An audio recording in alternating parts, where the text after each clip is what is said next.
ஒண்ணு சார் வந்து தாவேக்கா பற்றி சொல்றப்போ பெரியாருடைய கொள்கையை எடுத்து செல்வதற்கு நாங்க வந்திருக்கோம். நாங்க ஒரு சின்ன நோட் மட்டும், அவங்க அடுத்த முறை ஆட்சி கூட அமைக்கலாம். ஏன்னா அந்த அளவுக்கு களத்துல பயங்கரமா விஜய் சார் வந்து வேலை பார்த்துட்டு இருக்காரு. ஏன் அப்படின்னு கேட்டீங்கன்னா, இன்னைக்கு போனாருன்னா அடுத்து எப்ப வருவாருன்னு அவங்க சொல்றப்பதான் கை தட்டுறவங்க ரெண்டு பேருக்குமே தெரியும். சோ அந்த அளவுக்கு ஃபீல்ட்ல சார் இருக்காங்க. ஒரே ஒரு விஷயம் அதுக்காக தான் கொள்கை தலைவரும் பெரியார். ஆமா சார், ஒரே நிமிஷம். கொள்கை தலைவர் பெரியார்னால நான் சொல்றேன். பெரியார் வந்து அவருடைய 95 வயசுல ஒரு ஸ்டேட்மெண்ட் சொல்றாரு. எனக்கு இருக்கிற தாவேக்கால இருந்து வந்திருக்க அண்ணா அக்கா கேட்டுக்கோங்க, எனக்கு வந்து 6 கால் அப்படின்னு பெரியார் சொன்னாரு. 6 கால் அப்படின்றப்ப கொஞ்சம் இமேஜின் பண்ணி பாருங்க. அவரை பிடிச்சு 2 பேர் தாங்கி தான் கூட்டத்துக்கு கூட்டிட்டு போனோம். அப்ப எனக்கு 2 கால், வர 2 பேருக்கு 4 கால்னு 6 காலோட பயணிச்சு சாகிறதுக்கு 6 நாளைக்கு முன்னாடி வரைக்கும் பேசினதுனாலதான் அவர் பெரியார். அவரை ஏத்துக்கிட்டு ஃபீல்டுல நிக்கிறவங்க தான் தமிழ்நாட்டு மக்கள் ஏத்துப்பாங்க. பார்க்க வரக்கூடிய கிரௌடு எல்லாருக்கும் வரும். அது கேட்க வந்த கிரௌடா எப்ப ஒரு நிமிஷம் அதான் சொல்றேன். பெரியார் என்ற பிம்பத்தை யாருனாலும் வச்சுக்கலாம் சார். இன்னைக்கு படமே எப்படி ட்ரெண்ட் ஆகும்னா பெரியார வச்சாதான். ஏன்னா தமிழ்நாடோட அரசியல் ரெண்டு தான். ஒண்ணு நீ பெரியாரை ஏத்துக்கணும் இல்ல எதிர்க்கணும். பெரியாரை எதிர்த்தவங்க டெபாசிட்டே வாங்க முடியலன்றது தெரிஞ்சிருச்சு. சோ புதுசா கட்சி ஆரம்பிக்கிறவங்க பெரியாரோட போட்டோவை வச்சுதான் ஆகணும். அது இல்லனா எலெக்ஷன்ல எலக்டோரல் பாலிடிக்ஸ்ல தமிழ்நாட்டுல நிக்க முடியாது. சின்ன குறுக்கீடு, உங்களை போன்ற பெரியாரியவாதிகள்ட்ட இயல்பா எனக்கு எழக்கூடிய கேள்வி, பெரியாரை கொள்கை தலைவராக ஏற்றுக்கொண்டார்கள். அது தாவேக தலைவர் விஜயா இருக்கட்டும், வேற எந்த கட்சியா இருக்கட்டும்.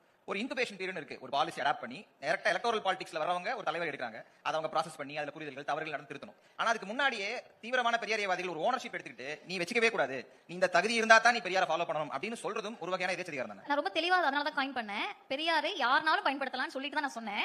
போட்டோவை நீங்க யாருனாலும் வச்சுக்கலாம். அந்த கொள்கையை ஃபாலோ பண்ண நீங்க ஒரு இன்குபேஷன் பீரியட் கேக்குறீங்கல்ல, 3 வருஷம் ஆயிடுச்சு. இன்னும் எத்தனை வருஷம் ஆகும்ன்றதை டிக்ளேர் பண்ணிடணும். இன்னொரு 30 வருஷம் ஆகும்னா 30 வருஷத்துக்கு பிறகு தான் ஆட்சி பிடிக்க முடியும். இப்ப அந்த 3 வருஷத்துக்குள்ளேயே நீங்க யோசிச்சு பாருங்களேன், ஒரு குழந்தை பிறக்குது, பிறந்த குழந்தை டபக்குன்னு எழுந்து ஓட முடியாது. இப்ப நீங்க ஒரு கட்சியை உருவாக்குறீங்க, உருவாக்கி நான் அடுத்த எலெக்ஷன்ல நான் சிஎம் அப்படின்ற ஒரு பெருங்கனவு இருக்குல்ல, அதுக்கு சார் உழைக்கிறாரு. வந்திருக்க அவங்களுடைய தொண்டர்கள் உழைக்கிறாங்க. தலைவர் என்ன செய்யறாருன்னு மக்கள் கேக்குறாங்க. ஒரே ஒரு இன்னொரு क्वेश्चन சேர்த்து கேட்டறேன். அதுக்கு சார் பதில் சொல்லிட்டு ஒரே ஒரு क्वेश्चन ஷார்ட்டா முடிச்சறேன். இப்ப சார் ஃபெலிக்ஸ் சார் வந்து போன பிறகு அவரோட வர்க் என்னன்றது அவருக்கு தெரியும். இப்ப நான் போனேன்னா என்னோட வர்க் ஷெட்யூல் தெரியும். சிஸ்டருக்கு, அண்ணனுக்கு, உங்க எல்லாருக்குமே. தமிழ்நாட்டுடைய முதலமைச்சர் காலையில இங்க வந்தாங்க, வந்துட்டு உடனே அடுத்த ஈவென்ட் போயிட்டாங்க. டெப்யூட்டி சிஎம் வந்தாங்க, அடுத்த ஈவென்ட்க்கு போயிட்டாங்க. இதே மாதிரி தமிழ்நாட்டுடைய எல்லா கட்சி, பிஜேபியா இருக்கட்டும், விசிகா இருக்கட்டும், அதிமுக இருக்கட்டும், காங்கிரஸ் எல்லா லீடர்ஸும் வேலை பார்ப்பாங்க. ஒரு கட்சியினுடைய தலைவர் தன்னை முதல்வராக கனவு கண்டு கொண்டிருக்கக்கூடிய ஒருவர் இன்னைக்கு வீட்டுக்கு போனாருன்னா அடுத்த ஒரு வாரத்துக்கு அவருடைய ஷெட்யூல் என்னன்றது எங்களுக்கு தெரிய வேணாம். அவங்க தொண்டர்களுக்கு தெரியுமா? முதல்ல வந்து இது DMK versus NDA, Tamil Nadu versus NDA, Tamil Nadu versus Delhi அப்படின்ற நரேட்டிவ முந்தி அடிச்சிட்டு வந்து பிரேக் பண்றப்பவே இவங்க யாருன்றது மக்களுக்கு எக்ஸ்போஸ் ஆயிடும். நீங்க பிஜேபி வெர்சஸ் தமிழ்நாடுன்னு சொல்றத அதெல்லாம் ஏத்துக்க மாட்டோம், என்ன வச்சுக்கோ நீ வெர்சஸா அப்படின்னு இவங்க தான் வந்து கேட்க முடியாது. ஏன்னா இவ்வளவு நாள் அரசியல்ல சட்டமன்ற தேர்தல்னா டிஎம்கேவா அதிமுகவா அப்படின்றது மட்டுமே தமிழ்நாட்டில் டிசைடிங் ஃபேக்டரா இருந்தது கிடையாது.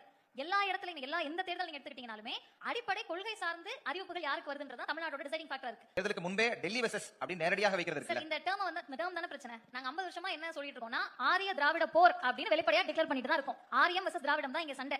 அந்த ஆரியம் வெர்சஸ் திராவிடம்ல திராவிடத்தின் பக்கம் நிற்கிறவங்க இங்க ஜெயிச்சிருக்காங்க.